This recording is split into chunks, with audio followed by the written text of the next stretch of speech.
کیلۆنی و ماسی بەم هەموو پێکهاتە تەنیا 22,000. کاکە گیان سەلام عەلەیکوم. خواردنی ئەم جارەم بە دڵی یاریزان و جەماعەتی ئاسنە. ئەویش ماسی برژاوە لەناو فڕنا بەڕاستی تامێکی مزر و خۆش و تایبەتی هەیە. ئەم ماسیەش لە نێچیردایت بەردەستە لە شاری سلێمانی کە بەڕاستی پێکهاتەیەکی زۆر خۆشی تایە.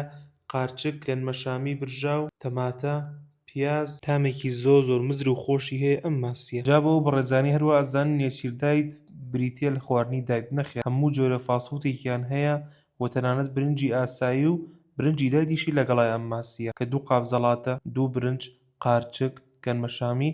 نرخەکەی تەنیا 22,000. و هەر بۆ زانیاریشتان ئەم ماسیە کیلۆنیوەکە و نەفەری کاملیشمان هەیە کە 3 کیلۆ ماسیە. هەر بەڕێزێکیش پێی خۆش بوو بە قاپ هەمانە کە 300 گرام ماسیە تەنیا 7,000. ئابەم شێوازە و بەم پێکهاتەیە هێتە خزمەتی تۆی بەڕێز. و هەر لە نێچیردایت هەموو جۆرە خواردنە گازیەکانمان هەیە کە 0 کالۆرین.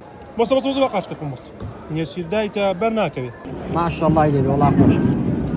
و هەر بۆ زانیاریشتان زۆربەی یاریزانەکانی نەورۆز لە نێچیردایت خواردن داواکەن چونکە خواردنەکانی مامۆستا نێچیر خۆی سەرپەرشتیەکە کە مامۆستای قاعەی ئاسن و بەتەڵی ئاسیایە. هیوادارم سەردانیان بکەن.